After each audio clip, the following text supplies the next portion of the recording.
ನಮಗೆ ಸ್ವಾಗತವನ್ನು ಕೋರ್ತೀನಿ. NMMS ಪರೀಕ್ಷೆ 2022-23ರ ಎರಡನೇ ಪತ್ರಿಕೆಯ ಸ್ಯಾಟಲ್ಲಿ ವಿಜ್ಞಾನ ವಿಭಾಗದಲ್ಲಿ ಇವತ್ತು 12ನೇ ಪಾಠ ಪ್ರಾಣಿಗಳಲ್ಲಿ ಸಂತಾನೋತ್ಪತ್ತಿ ಅಂತಕ್ಕಂಥ ಪಾಠದಲ್ಲಿ ಮೋಸ್ಟ್ ಇಂಪಾರ್ಟೆಂಟ್ ಆಗಿರ್ತಕ್ಕಂಥ ಒಂದು 20 ಪ್ರಶ್ನೆಗಳನ್ನು ಈ ಫಸ್ಟ್ ಪಾರ್ಟಲ್ಲಿ ತಂದಿದ್ದೀವಿ.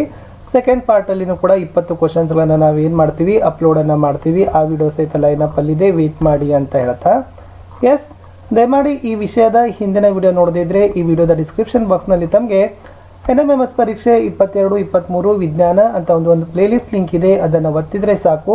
ತಮಗೆ ಹಿಂದಿನ ಪಾಠಗಳ ಎಲ್ಲ ಕ್ವಶನ್ ಆನ್ಸರ್ಸ್ ವಿಡಿಯೋಗಳು ಸಿಗ್ತಾವೆ. ಈ ವಿಡಿಯೋನ ತಾವು ಲೈಕ್ ಮಾಡಬೇಕು. ನೀವು ಬಳಸ್ತಕ್ಕಂಥ ಶಾಲೆ ಆಗಿರ್ಬೋದು, ಫ್ರೆಂಡ್ ಸರ್ಕಲ್ನ ವಾಟ್ಸಪ್ ಮತ್ತು ಟೆಲಿಗ್ರಾಮ್ ಗ್ರೂಪ್ಗಳಲ್ಲಿ ಲಿಂಕ್ಗಳನ್ನು ಶೇರ್ ಮಾಡಿ. ಫಸ್ಟ್ ಟೈಮ್ ವಿಡಿಯೋ ವಾಚ್ ಮಾಡ್ತಿದ್ರೆ ಸಬ್ಸ್ಕ್ರೈಬ್ ಜೊತೆಗೆ ಬೆಲ್ ಐಕಾನನ್ನು ಅವಶ್ಯವಾಗಿ ಒತ್ತಿ. ನಮ್ಮ ಯೂಟ್ಯೂಬ್ ಚಾನಲ್ದಿಂದ ನಾವು ಹಿಂದಿ, ಸಮಾಜ ವಿಜ್ಞಾನದಲ್ಲಿ ಕಲಿಕಾ ಚೇತರಿಕೆಗೆ ವಿಡಿಯೋಗಳನ್ನು ಹಾಕ್ತಿದ್ದೀವಿ. ಅಷ್ಟಲ್ಲದೆ ಈ ಹಿಂದಿ, ಸಮಾಜ ವಿಜ್ಞಾನದಲ್ಲಿ ರಾಜ್ಯ ಪಠ್ಯ ಪುಸ್ತಕಗಳ ಕ್ವಶನ್ ಆನ್ಸರ್ಸ್ ವಿಡಿಯೋಗಳನ್ನು ಸಹಿತ ಪೋಸ್ಟನ್ನು ಮಾಡ್ತಿದ್ದೀವಿ. NMMS ವಿಷಯದ, ಸಮಾಜ ವಿಜ್ಞಾನದ ವಿಷಯದ ವಿಡಿಯೋಗಳನ್ನು ಸಹಿತ ತಪ್ಪದೆ ತಾವು ನೋಡಬೇಕು. ನಿಮ್ಮ FASC ಎಕ್ಸಾಮ್ಗೆ ಅನುಕೂಲವಾಗ್ತಕ್ಕಂಥ ಕ್ವಶನ್ ಪೇಪರ್ ವಿಡಿಯೋಗಳನ್ನು ಸಹಿತ ಪೋಸ್ಟ್ ಮಾಡ್ತಿದ್ದೀವಿ. ನಮ್ಮದೊಂದು ಟೆಲಿಗ್ರಾಮ್ ಗ್ರೂಪ್ ಇದೆ, ಸ್ಟಡಿ ವಿತ್ ಪರಶುರಾಮ್ ಅಂತ. ಅದರ ಲಿಂಕ್ ಈ ವಿಡಿಯೋದ ಡಿಸ್ಕ್ರಿಪ್ಷನ್ ಬಾಕ್ಸ್ನಲ್ಲಿ ಹಾಕಿದ್ದೀವಿ, ಅದಕ್ಕೂ ಕೂಡ ಬಂದು ಜಾಯ್ನ್ ಆಗಿ. ಏನಾದರೂ ಅನಿಸಿಕೆ ಸಂದೇಹ ಇದ್ದರೆ ಕಮೆಂಟ್ನಲ್ಲಿ ಪೋಸ್ಟ್ ಮಾಡಿ ಅಂತ ಹೇಳ್ತಾ ಇವತ್ತು ಪ್ರಾಣಿಗಳಲ್ಲಿ ಸಂತಾನೋತ್ಪತ್ತಿ 12ನೇ ಪಾಠದಲ್ಲಿ ಫಸ್ಟ್ ಆಗಿರ್ತಕ್ಕಂಥ ಕ್ವಶನ್ ಇತ್ತು. ಪ್ರಾಣಿ ಸಂತಾನೋತ್ಪತ್ತಿಯಲ್ಲಿ ಎಷ್ಟು ಪ್ರಕಾರಗಳಿವೆ, ಅವು ಯಾವುವು? ನೋಡಿ, ಪ್ರಾಣಿ ಸಂತಾನೋತ್ಪತ್ತಿಯಲ್ಲಿ ವಿದ್ಯಾರ್ಥಿಗಳೇ 2 ಪ್ರಕಾರಗಳನ್ನು ಕಾಣ್ತೀವಿ. ಒಂದನೇದು ಏನಂತಾರಪ್ಪ ಅಂದ್ರೆ ಲೈಂಗಿಕ ಸಂತಾನೋತ್ಪತ್ತಿ ಅಂತ ಕರೆದ್ರೆ, ಎರಡನೇದು ಅಲೈಂಗಿಕ ಸಂತಾನೋತ್ಪತ್ತಿ ಅಂತ ಕರೀತಾರೆ. ಇವೆರಡೂ ಎಲ್ಲಿ ಕಂಡು ಬರ್ತಾವ? ಪ್ರಾಣಿ ಸಂತಾನೋತ್ಪತ್ತಿಗಳ ಪ್ರಕಾರಗಳು ಅಂತಕ್ಕಂಥದ್ದು ನೆನಪಿಟ್ಕೋಬೇಕು. ಹಾಗಾದ್ರೆ ಲೈಂಗಿಕ ಸಂತಾನೋತ್ಪತ್ತಿ ಅಂದರೆ ಏನು? ಗಂಡು ಮತ್ತು ಹೆಣ್ಣು ಲಿಂಗಾಣುಗಳ ಸಮ್ಮಿಲನದಿಂದ ಪ್ರಾರಂಭವಾಗ್ತಕ್ಕಂಥ ಸಂತಾನೋತ್ಪತ್ತಿಗೆ ಏನಂತ ಕರೀತಾರಪ್ಪ ಅಂತಂದ್ರೆ ಲೈಂಗಿಕ ಸಂತಾನೋತ್ಪತ್ತಿ ಅಂತ ಕರೀತಾರ. ಗಂಡು ಮತ್ತು ಹೆಣ್ಣು ಎರಡೂ ಲಿಂಗಾಣುಗಳು ಏನಾಗ್ತಾವ? ಸಮ್ಮಿಲನವನ್ನಗೊಳ್ತಾವ. ಗಂಡು ಸಂತಾನೋತ್ಪತ್ತಿಯ ಅಂಗಗಳು ಯಾವುವು?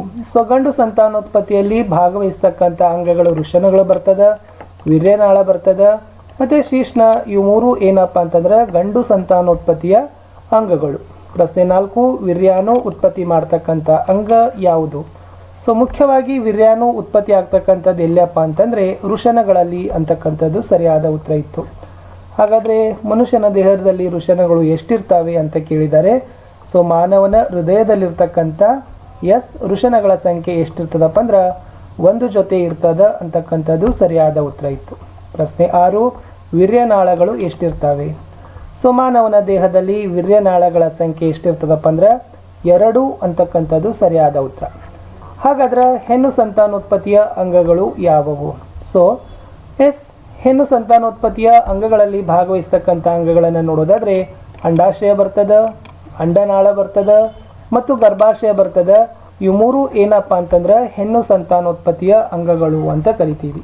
ಪ್ರಶ್ನೆ 8, ಹೆಣ್ಣು ಲಿಂಗಾಣುಗಳನ್ನು ಉತ್ಪಾದಿಸುವ ಅಂಗ ಯಾವುದು? ನೆನಪಿಟ್ಕೊಡ್ರಿ, ಅಂಡಾಶಯ ಅಂತ ಬರ್ತದ. ಈ ಅಂಡಾಶಯದಲ್ಲಿ ಏನಾಗ್ತಾವಪ್ಪ ಅಂದ್ರೆ ಹೆಣ್ಣು ಲಿಂಗಾಣುಗಳು ಉತ್ಪತ್ತಿ ಆಗ್ತಾವ. ಮುಂದಿನ ಪ್ರಶ್ನೆ 9, ಮಗು ಬೆಳವಣಿಗೆ ಆಗುವ ಭಾಗ ಯಾವುದು? ಮಗು ಗರ್ಭಾಶಯದಲ್ಲಿ ಏನಾಗ್ತದಪ್ಪ ಅಂದ್ರೆ ಬೆಳವಣಿಗೆ ಆಗ್ತದ. ಗರ್ಭಾಶಯದಲ್ಲಿ ಮಗುವಿನ ಸಂಪೂರ್ಣವಾಗಿರ್ತಕ್ಕಂಥ ಬೆಳವಣಿಗೆಯನ್ನು ಕಂಡು ಬರ್ತಕ್ಕಂಥ ಅದು ಹೆಣ್ಣು ಸಂತಾನೋತ್ಪತ್ತಿಯ ಒಂದು ಭಾಗವೇ ಗರ್ಭಾಶಯ. ನಿಷೇಚನ ಅಂದರೆ ಏನು? ಅಂಡಾಣು ಮತ್ತು ವೀರ್ಯಾಣುವಿನ ಸಮ್ಮಿಲನ ಕ್ರಿಯೆಗೆ ಏನಂತ ಕರಿತೀವಿ? ನಿಷೇಚನ ಅಂತ ಕರಿತೀವಿ. ಕೋಶ ಕೇಂದ್ರಗಳ ಸಮ್ಮಿಲನಕ್ಕೆ ಏನಂತ ಕರೀತಾರೆ? ಕೋಶ ಕೇಂದ್ರಗಳ ಸಮ್ಮಿಲನಕ್ಕೆ ಅಂದರೆ ಕೂಡುವಿಕೆಗೆ ಯುಗ್ಮಜ ಅಂತ ಕರೀತಾರೆ. ನಿಷೇಚನ ಪ್ರಕ್ರಿಯೆ ಅಂದರೆ ಏನು? ನೆನಪಿಟ್ಕೊಡ್ರಿ, ತಾಯಿಯ ಅಂಡಾಣು ಕೋಶ ಮತ್ತು ತಂದೆಯ ವೀರ್ಯಾಣು ಕೋಶದ ಸಂಯೋಗಕ್ಕೆ ನಿಷೇಚನ ಪ್ರಕ್ರಿಯೆ ಅಂತ ಕರೀತಾರೆ. ಆಂತರಿಕ ನಿಷೇಚನ ಅಂದರೆ ಏನು? ಹೆಣ್ಣಿನ ದೇಹದೊಳಗೆ ನಡೀತಕ್ಕಂಥ ನಿಷೇಚನ ಕ್ರಿಯೆಗೆ ಆಂತರಿಕ ನಿಷೇಚನ ಅಂತ ಕರೀತಾರೆ. ಇದು ಮೋಸ್ಟ್ ಇಂಪಾರ್ಟೆಂಟ್ ಆಗಿರ್ತಕ್ಕಂಥ ಫ್ಯಾಕ್ಟ್ ಇತ್ತು. ಆಂತರಿಕ ನಿಷೇಚನ ಕಂಡುಬರೋದು ಹೆಣ್ಣಿನ ದೇಹದೊಳಗೆ. ಪ್ರಶ್ನೆ 14, ಆಂತರಿಕ ನಿಷೇಚನ ಯಾವ್ಯಾವ ಪ್ರಾಣಿಗಳಲ್ಲಿ ಕಂಡು ಬರ್ತದ? ಬರೀ ಹೆಣ್ಣು ಮಕ್ಕಳಲ್ಲಿ ಮಾತ್ರವೇ ಕಂಡು ಬರೋದಿಲ್ಲ. ವಿಶೇಷವಾಗಿ ಹಸುಗಳು, ನಾಯಿಗಳು ಮತ್ತು ಕೋಳಿಗಳು. ಇವೆಲ್ಲದರಲ್ಲಿ ಕೂಡ ಏನಾಗ್ತದಪ್ಪ ಅಂದ್ರೆ ನಾವು ಆಂತರಿಕ ನಿಷೇಚನ ಪ್ರಕ್ರಿಯೆಯನ್ನು, ಆಂತರಿಕ ನಿಷೇಚನ ವಿಧಾನವನ್ನು ನಾವು ಏನು ಮಾಡ್ತೀವಿ ನೋಡ್ತೀವಿ. ಪ್ರಶ್ನೆ 15, ಬಾಹ್ಯ ನಿಷೇಚನ ಅಂದರೆ ಏನು? ಒಂದು ಗಂಡು ಮತ್ತು ಒಂದು ಹೆಣ್ಣು ಜೀವಿಯ ಲಿಂಗಾಣುವಿನ ಸಂಯೋಗವು ದೇಹದ ಹೊರಗೆ ನಡೀತಕ್ಕಂಥ ಪ್ರಕ್ರಿಯೆ. ನೋಡಿ, ಒಂದು ಗಂಡು ಮತ್ತು ಒಂದು ಹೆಣ್ಣು ಜೀವಿಯ ಲಿಂಗಾಣುವಿನ ಸಂಯೋಗ ಏನಾಗ್ತದಪ್ಪ ಅಂದ್ರೆ ದೇಹದ ಹೊರಭಾಗದಲ್ಲಿ ನಡೀತದ.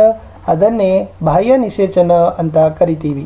16ನೇ ಪ್ರಶ್ನೆ ಇತ್ತು, ಹಾಗಾದ್ರೆ ಬಾಹ್ಯ ನಿಷೇಚನ ಯಾವ ಪ್ರಾಣಿಗಳಲ್ಲಿ ಕಂಡು ಬರ್ತದ?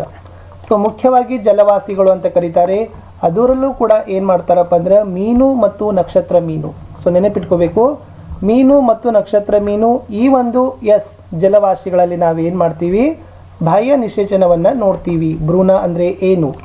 ದೇಹದ ಎಲ್ಲ ಭಾಗಗಳನ್ನು ಗುರುತಿಸಬಹುದಾದ ಬೆಳವಣಿಗೆ ಹಂತಕ್ಕೆ ಭ್ರೂಣ ಅಂತ ಕರೀತಾರೆ. ಇದು ಸ್ವಲ್ಪ ಇಂಪಾರ್ಟೆಂಟ್ ಇದೆ ಈ ಟರ್ಮ್. ಈ ಒಂದು ಭಾಷೆಯ ಪದ ಪಾರಿಭಾಷಿಕ ಪದ ಅಂತ ಕರಿತೀವಿ.